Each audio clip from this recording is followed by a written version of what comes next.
नमस्कार दोस्तों, स्वागत है आप सभी का फ्यूचर ऑफिसर्स के इस यूट्यूब प्लेटफॉर्म पर।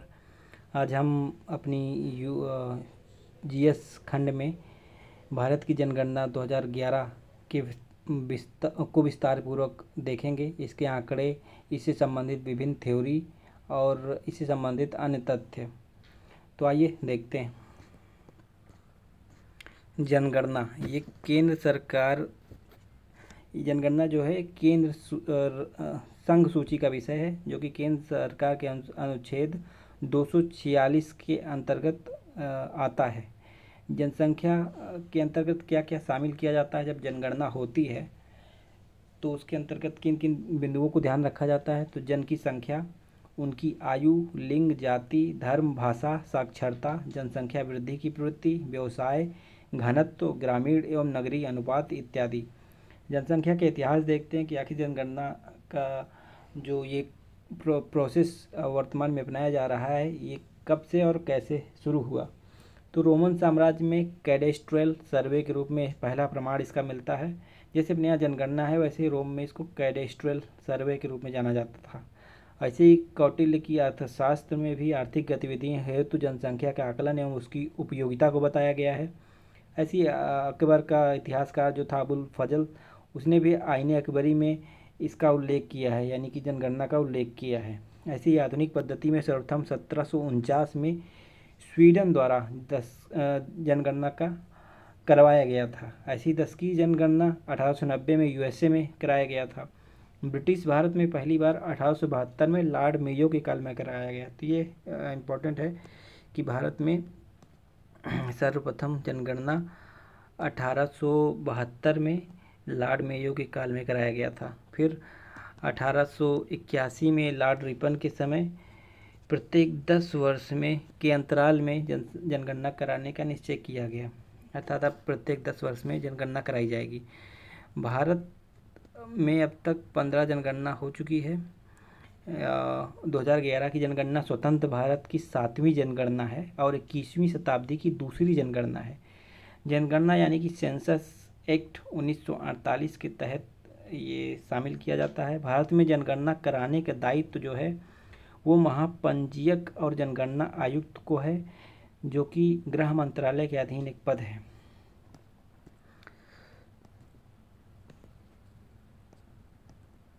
फिर देखते हैं 15वीं जनगणना 2011 के आयुक्त कौन थे। जनगणना आयुक्त तो चंद्रमौली साहब थे। जनसंख्या राष्ट्रीय जनसंख्या नीति 2000 की बात करें तो इसके अध्यक्ष एम एस स्वामीनाथन साहब थे। इसकी घोषणा 15 फरवरी 2000 को की गई थी। जनसंख्या के त्रिस्तरीय उद्देश्य का निर्धारण इसमें किया गया था। जो 3 उद्देश्य थे वो थे तात्कालिक उद्देश्य, मध्यकालीन उद्देश्य और दीर्घकालीन उद्देश्य। तो तात्कालीन उद्देश्य ये था जनगणना कराने का कि स्वास्थ्य, रक्षा व्यवस्था, समन्वय, प्रसूति सहायता इत्यादि संबंधित चीज़ों को बेहतरीन ढंग से संचालित करने के लिए जनगणना का आंकड़ा एक होना बहुत आवश्यक होता है। ये उसका तात्कालीन उद्देश्य था। मध्यकालीन उद्देश्य ये था कि 2010 तक की जनसंख्या की कुल प्रजनन दर को 2.1 के स्तर तक पर लाना था। अगर हमको कंट्रोल करना है अपनी आबादी, तो हमें पता होनी चाहिए कि आखिर कितनी आबादी है, तो तभी हम उस पर काम कर सकते हैं। तो ये मध्यकालीन उद्देश्य था। और दीर्घकालीन उद्देश्य इसका ये था कि 2045 तक स्थिर जनसंख्या के लक्ष्य को प्राप्त करना। जनसंख्या के प्रमुख सिद्धांत जो हैं, सामाजिक कोशिकीयता सिद्धांत, ये ड्यूमोट साहब ने दिया था। प्रजनन सिद्धांत स्पेंसर ने दिया था। आहार सिद्धांत थॉमस डबलडे ने दिया था। आर्थिक सिद्धांत डेविड रिकार्डो ने दिया था। ये इम्पोर्टेंट है, अक्सर पूछा जाता है कि जनसंख्या का आर्थिक सिद्धांत किसने दिया, डेविड रिकार्डो ने। फिर माल्थस का जनसंख्या सिद्धांत, ये और भी इम्पोर्टेंट है, माल्थस का जनसंख्या सिद्धांत। तो इन्होंने प्राकृतिक आधार पर जनसंख्या का सिद्धांत है। ये इंग्लैंड के एक निराशावादी अर्थशास्त्री हैं। 1978 में इनका एक an essay of the principle of population नामक शोध पत्र प्रकाशित हुआ, जिसके अनुसार किसी भी क्षेत्र में जनसंख्या की वृद्धि गुणोत्तर तथा जीविकोपार्जन के साधन में समानांतर श्रेणी में वृद्धि होती है। अर्थात जिस क्रम में हमारा साधन, जीविकोपार्जन साधन वृद्धि होता है, उससे कहीं गुना ज़्यादा गुणोत्तर श्रेणी में जनसंख्या वृद्धि होती है। तो ये एक प्रकार से हमारे लिए भविष्य के लिए खतरा है। तो ये सिद्धांत माल्था साहब ने दिया था। फिर आते हैं दूसरा सिद्धांत है जनांकीय संक्रमण का सिद्धांत। इसका प्रतिपादन एस थॉम्सन साहब ने किया था और FW नोटिस्टीन ने किया था। जनसांख्यिकी सातत्य संकल्पना पर आधारित है ये सिद्धांत। जनसंख्या में वृद्धि क्रमिक चरणों में 4 अवस्थाओं में होता है, इस सिद्धांत में ये बताया गया। और इसी में पांचवी अवस्था क्लार्क ने जोड़ी। तो ये 4 अवस्थाएं क्या होती हैं? प्रथम अवस्था, जन्म और मृत्यु दर दोनों ही उच्च अवस्था में होती है। इस अवस्था में जन्म और मृत्यु दर दोनों ही उच्च अवस्था में होता है। जनसंख्या वृद्धि कभी कभी धनात्मक तो कभी ऋणात्मक होती है, इसलिए इसे जनसंख्या वृद्धि की अस्थिर अवस्था की संज्ञा दिया गया है। इस अवस्था में एडम स्मिथ का सिद्धांत लागू होता है, अर्थात गरीबी बढ़ेगी, गरीबी जहाँ ज़्यादा होगी वहाँ जनसंख्या भी ज़्यादा होगी। ये प्रथम अवस्था है। द्वितीय अवस्था, इस जन्म दर इसमें होता है कि जन्म दर उच्च तथा मृत्यु दर कम हो जाती है। इस अवस्था में जनसंख्या विस्फोट होता है, क्योंकि जन्म दर उच्च है, मृत्यु दर कम हो गई है, तो जनसंख्या बढ़ती जाएगी, तो जनसंख्या के एक समय बाद विस्फोट होगा। तृतीय अवस्था जो है उसमें जन्म और मृत्यु दोनों में प्रशंसनीय कमी आती है। यह अवस्था धीमी जनसंख्या वृद्धि का परिचायक है।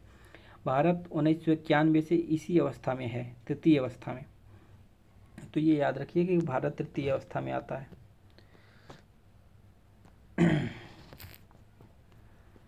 फिर चौथी अवस्था होती है जन्म दर और मृत्यु दर दोनों कम हो जाते हैं। विकसित अर्थव्यवस्था वाले देश अक्सर चौथी अवस्था में ही होते हैं, जैसे कि सिंगापुर, जर्मनी, इंग्लैंड। यहाँ जन्म दर और मृत्यु दर दोनों कम पाए जाते हैं। पांचवी अवस्था ये ऋणात्मक अवस्था है, अर्थात यहाँ जनसंख्या का ऋणात्मक ग्रोथ होता है, जैसे कि फ्रांस, स्विट्जरलैंड, बेल्जियम और आइसलैंड।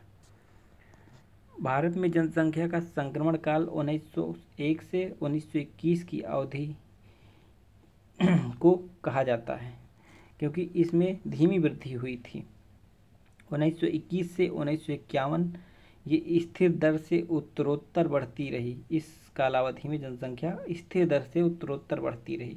1951 से 1981 के काल में जनसंख्या विस्फोट हुआ भारत में, और 1981 से 2011 के बीच वृद्धि दर में गिरावट के साथ जनसंख्या में वृद्धि हुई, यानी गिरावट के साथ वृद्धि होती रही। आयु संरचना, जन्म तिथि एवं जनगणना के बीच के अंतराल को आयु संरचना कहा जाता है। जनगणना 2011 के प्रमुख आंकड़ों को देखते हैं। शीर्ष जनसंख्या वाले राज्यों में क्रमशः उत्तर प्रदेश, महाराष्ट्र, बिहार, पश्चिम बंगाल व आंध्र प्रदेश आते हैं। फिर शीर्ष जनसंख्या वाले केंद्र शासित प्रदेशों में दिल्ली, पुदुचेरी और चंडीगढ़। और न्यूनतम जनसंख्या वाले राज्य सिक्किम, मिजोरम व अरुणाचल प्रदेश। न्यूनतम जनसंख्या वाले केंद्र शासित प्रदेश क्रमशः लक्षद्वीप, दमन दीव व दादर व नगर हवेली। सर्वाधिक जनसंख्या वृद्धि दर वाला जिला कुरुंग कुंभे या अरुणाचल प्रदेश का एक जिला है। यहाँ सर्वाधिक जनसंख्या वृद्धि दर देखी गई है। वर्तमान में भारत में जनसंख्या वृद्धि गिरने की प्रवृत्ति के साथ उच्च प्रवृत्ति दर पर है, जैसा कि हमने देखा भारत तृतीय अवस्था में है। शीर्ष हिंदू जनसंख्या वाले राज्य हिमाचल प्रदेश और सेकंड नंबर पे ओडिशा। न्यूनतम हिंदू जनसंख्या वाले राज्य मिजोरम में और लक्षद्वीप। शीर्ष मुस्लिम जनसंख्या वाले राज्य जम्मू कश्मीर और लक्षद्वीप। जम्मू कश्मीर तो अभी फ़िलहाल चर्चा में है ही है, तो याद रखिएगा कि ये शीर्ष मुस्लिम जनसंख्या वाला राज्य है। सर्वाधिक मलिन बस्ती जनसंख्या दिल्ली में पाई जाती है। अनुसूचित जाति जनसंख्या की बात करें तो अनुसूचित जाति की जनसंख्या, शीर्ष अनुसूचित जाति जनसंख्या वाले राज्य उत्तर प्रदेश, यानी कि उत्तर प्रदेश में सर्वाधिक SC जनसंख्या पाई जाती है। फिर सेकंड नंबर पे पश्चिम बंगाल एंड थर्ड नंबर पे बिहार। अनुसूचित जाति जनसंख्या में शीर्ष प्रतिशत वाले राज्य, तो जनसंख्या के हिसाब से तो उत्तर प्रदेश में, लेकिन प्रतिशत के हिसाब से देखेंगे तो पंजाब में। और फिर सेकंड नंबर पे हिमाचल प्रदेश और थर्ड पे पश्चिम बंगाल और फोर्थ पे उत्तर प्रदेश आता है। और नागालैंड, अरुणाचल प्रदेश, लक्षद्वीप व अंडमान निकोबार में कोई भी अनुसूचित जाति निवास नहीं करती है। यहाँ ज़्यादातर अनुसूचित जनजाति पाई जाती है। मिजोरम में सबसे कम अनुसूचित जाति यानी कि 0.1% निवास करती है। अनुसूचित जनजाति की जनसंख्या पर आधारित प्रश्न देखते हैं कि शीर्ष अनुसूचित जनजाति जनसंख्या वाला राज्य एमपी है, फिर महाराष्ट्र, फिर ओडिशा। अनुसूचित जनजाति संख्या में शीर्ष प्रतिशतता वाले राज्य, फर्स्ट नंबर पे मिजोरम एंड सेकंड पे नागालैंड एंड थर्ड पे मेघालय। हरियाणा, पंजाब, दिल्ली, पुडुचेरी, चंडीगढ़ में कोई अनुसूचित जनजाति निवास नहीं करती है, यानी कि यहाँ कोई एसटी जनसंख्या नहीं पाई जाती है। देश की कुल जनसंख्या में अनुसूचित जनजाति यानी एसटी जनसंख्या का प्रतिशत 8.6% है। लिंगानुपात की बात करें तो प्रति 1000 पुरुषों पर स्त्रियों की संख्या को लिंगानुपात कहते हैं। लिंगानुपात 933 से 943 हो गया है, यानी कि 2001 की जनगणना के अनुसार भारत का लिंगानुपात 933 था, जो 2011 में 943 हो गया है, यानी कि 10 की वृद्धि हुई है। शीर्ष लिंगानुपात वाले राज्य, फर्स्ट नंबर पे केरल आता है, जहाँ का लिंगानुपात 1084 है। फिर आता है तमिलनाडु, फिर तीसरे नंबर पे आंध्र प्रदेश, चौथे पे मणिपुर। ज़्यादातर आप 3 ध्यान रखिएगा, क्रम पूछ लेता है कभी कभी। शीर्ष लिंगानुपात वाले केंद्र शासित प्रदेश, तो लिंगानुपात में अगर केंद्र शासित प्रदेश देखेंगे तो पुडुचेरी, फिर लक्षद्वीप और फिर अंडमान निकोबार द्वीप समूह। शीर्ष लिंगानुपात वाला जिला तो ये माहे पड़ता है, यहाँ पे 1176 लिंगानुपात है, यानी कि प्रति 1000 पुरुषों पर 1176 महिलाएं हैं। और दूसरे नंबर पे अल्मोड़ा पड़ता है। न्यूनतम लिंगानुपात वाला राज्य हरियाणा। हरियाणा न्यूनतम लिंगानुपात वाला राज्य है, जहाँ की लिंगानुपात 879 है। जब सेकंड नंबर पे जम्मू कश्मीर एंड थर्ड पे सिक्किम। न्यूनतम लिंगानुपात वाले केंद्र शासित प्रदेश तो दमन और दीव न्यूनतम लिंगानुपात वाले केंद्र शासित प्रदेश है। फिर दादर नगर हवेली एंड 4 नंबर पे चंडीगढ़। न्यूनतम लिंगानुपात वाला जिला जो है वो दमन है। धार्मिक समुदायों में शीर्ष लिंगानुपात ईसाई में पाया जाता है, और फिर बौद्ध में, फिर जैन में, फिर मुस्लिम में। ये क्रम याद रखिएगा कि शीर्ष लिंगानुपात तो धार्मिक समुदायों में ईसाई, बौद्ध, जैन, फिर मुस्लिम। 6 आयु वर्ग के प्रति 1000 बालकों पर बालिकाओं की संख्या शिशु लिंगानुपात कहलाती है, यानी कि 0 से 6 वर्ष तक की आयु के प्रति 1000 बालकों पर बालिकाओं की संख्या शिशु लिंगानुपात कहलाती है। शिशु लिंगानुपात 927 से घटकर 918 हो गया, यानी कि 2001 की जनगणना में शिशु लिंगानुपात 927 था, जो कि 2011 में 918 हो गया है। शीर्ष लिंगानुपात वाले राज्य अरुणाचल प्रदेश और मिजोरम हैं, और शीर्ष न्यूनतम शिशु लिंगानुपात वाले राज्य हरियाणा और पंजाब है। जनसंख्या घनत्व की अगर बात करें तो प्रति वर्ग किलोमीटर में रहने वाली जनसंख्या को जनसंख्या घनत्व कहते हैं। जनसंख्या घनत्व 325 से 382 हो गया, यानी कि 37 की वृद्धि हुई है। 2001 में 325 थी, जो कि 2011 में 382 हो गई है, 37 की वृद्धि। जनसंख्या घनत्व में शीर्ष राज्य बिहार, यहाँ 1106 यहाँ का जनसंख्या घनत्व है। फिर पश्चिम बंगाल, फिर केरल, और फिर उत्तर प्रदेश, और फिर हरियाणा। जनसंख्या घनत्व में शीर्ष केंद्र शासित प्रदेश तो दिल्ली, यहाँ 11,320 जनसंख्या घनत्व है। और फिर चंडीगढ़, और फिर पुडुचेरी। न्यूनतम जनसंख्या घनत्व वाले राज्य, सबसे न्यूनतम जनसंख्या घनत्व तो अरुणाचल प्रदेश में है, यहाँ मात्र 17 लोग रहते हैं 1 किलोमीटर में। और फिर मिजोरम, और फिर तीसरे नंबर पे सिक्किम, फिर चौथे पे मणिपुर। न्यूनतम जनसंख्या घनत्व वाले केंद्र शासित प्रदेश अंडमान निकोबार द्वीप समूह, और फिर सेकेंड नंबर पे दादर नगर हवेली, और तीसरे नंबर पे लक्षद्वीप। जनसंख्या घनत्व वाले शीर्ष जिला तो उत्तर पूर्वी दिल्ली एंड चेन्नई। न्यूनतम जनसंख्या घनत्व वाला जिला दिबांग घाटी और सांबा। 1951 में जनसंख्या घनत्व 117 व्यक्ति प्रति वर्ग किलोमीटर था। साक्षरता दर की बात करें तो 7 या उससे अधिक आयु वर्ग के व्यक्ति को कोई भाषा आती हो और वो उसे पढ़ लिख व समझ सकता हो तो साक्षर कहलाता है। भारत का साक्षरता प्रतिशत 64.84% से 74% हो गया है। तो ये भारत की साक्षरता प्रतिशत है 74%। और ये परिभाषा याद रखिएगा कि 7 वर्ष या उससे अधिक आयु के व्यक्ति जिसको लिखना पढ़ना आता हो साक्षर कहलाएगा।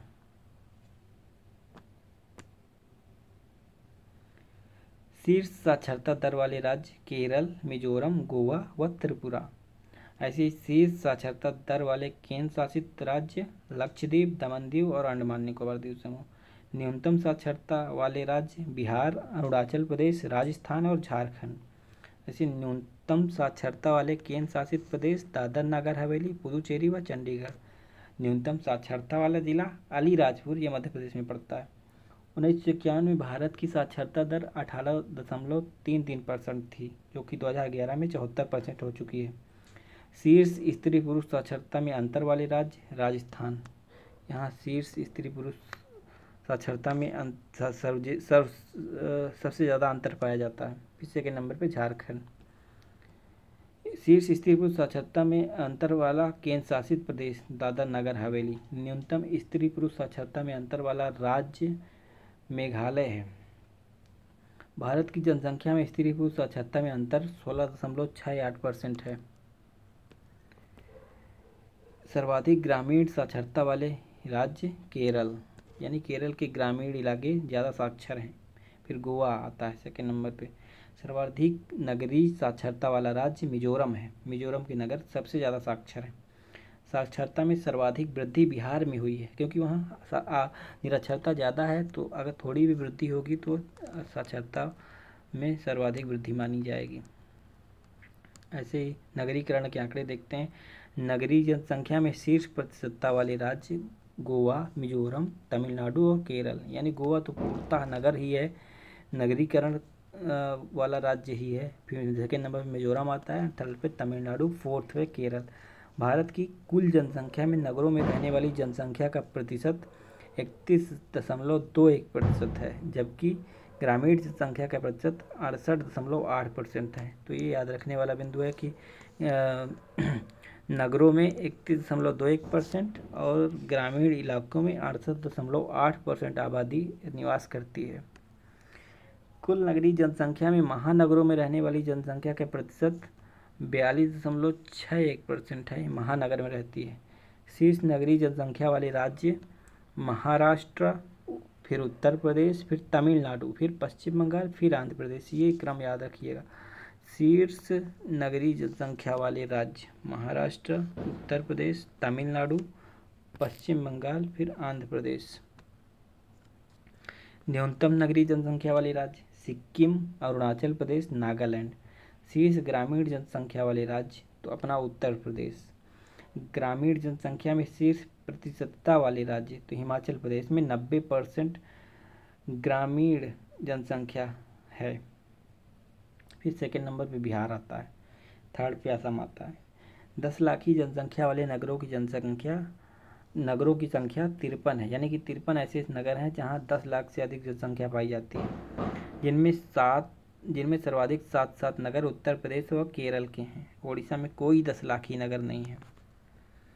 10 की वृद्धि की बात करें तो 10 वर्षों के दौरान जनसंख्या में हुई प्रतिशत वृद्धि को 10 की वृद्धि दर कहा जाता है। भारत में जनसंख्या की 10 की वृद्धि दर 21.54 से घटकर 17.7% हो गई है, जबकि वार्षिक वृद्धि दर 1.97 से घटकर 1.64% हो गई है। इस बार नागालैंड की 10 की वृद्धि दर 0.6% रही है, ऋणात्मक रही है।